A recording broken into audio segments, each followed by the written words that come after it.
Yeah, yeah. Who's that? Right, yeah. Oh. Thugger, yeah. Alright. Yeah. Go right about. Make it say, no limit. What? That masterpiece. No limit, baby. So that's how Usher feels, maybe how some of you feel, but we're back at limits. Now we're going to focus on trig limits. We did a lot with trig limits back in the limit unit, but we're going to continue on with this because now, remember, limits are the basis of the derivative, and now we're going to do trig derivatives. So we need to recall trig limits a little bit. So, first one here. I've got the graph of the function. We're going to do all these graphically right now. The next video is analytically. So if I want to evaluate the limit as x goes to 0 of sine of 1 over x, what do you think that's going to be?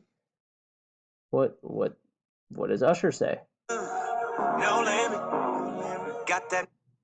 Well, he's right. There is no limit here. Or, as we commonly say, the limit does not exist.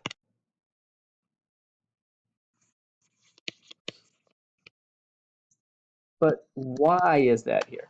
So this is where we can look and see, well, what's happening as x is getting infinitely close to 0. Notice what the graph's doing. It keeps jumping back and forth, up and down really quickly. And why is that? Well, think about the actual values. Like if I have, and I'm picking these because I know that they're going to be nice. If I plug in 2 over pi, 2 over 3 pi, 2 over 5 pi, 2 over 7 pi, then what are the output values going to be? Well, oops, sorry, output. Well, the output values are going to be 1, negative 1, 1, negative 1, and so on. So what's happening is, and also notice that these values are getting closer and closer to 0 because this 2 over pi is larger than 2 over 3 pi, which is larger than 2 over 5 pi, which is larger than 2 over 7 pi. So the point I'm trying to make is, as the x values get infinitely close to 0, the y values start jumping back and forth between negative 1 and 1 really quickly. They're also going to hit every other value in between as well, but it's just the closer x gets to 0, the quicker and quicker that happens. So we don't have a limit.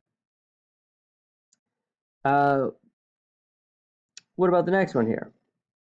So here we have the limit as x goes to 0 of x sine of 1 over x. So here's something similar is happening, but not exactly the same thing. So what do you think the answer to this is? Pause the video, think about it, unpause when you're ready to discuss. Well, Usher doesn't have an opinion on this one, but the answer is 0. And hopefully we can see that as x is getting infinitely close to 0 from both sides, the y values appear to be approaching 0. There's two similar but not exactly the same explanations for this. One is this is another example of a dampening factor. I believe this is something we talked about earlier on this year. And then another thing that we definitely talked about during Unit 7 is the squeeze theorem. So in this case, we have the function negative absolute value of x is our bottom function, and absolute value of x is the top function. And those are the two functions that are essentially squeezing this graph, and we can evaluate the limit of each of them, and therefore we will know the limit of the function in the middle. We can see this, well, here's a quick example of squeeze theorem that we talked about again in Unit 7. So what it says is that if I have some function that is below the other two functions, another function that is above the other two, and I know the limit of the top and the bottom function, then I will know the limit of the middle function as well. Remember that they don't have to actually exist where you are evaluating the limit, because the limit does not have to, the function does not have to exist in order for the limit to exist. And just like before, squeeze theorem is just something we need to understand that it exists and that we understand how it actually works, it should be kind of common sense. So here's what I was talking about. Not that. That here is negative absolute value of x, and here is absolute value of x, and the function x sine of 1 over x is squeezed in between them. We can do something similar when we have x sine of 10x. So the 10, what does that do? Well, that changes the period of the sine function, but it doesn't really change much else in terms of evaluating the limit. So I can see, again, from the squeeze theorem, that as x gets close to 0, from both sides, the function approaches a height of 0. So really with graphical evaluation of trig limits, it's going to be hopefully pretty straightforward. Remember, it's just looking at the picture, check it from both sides.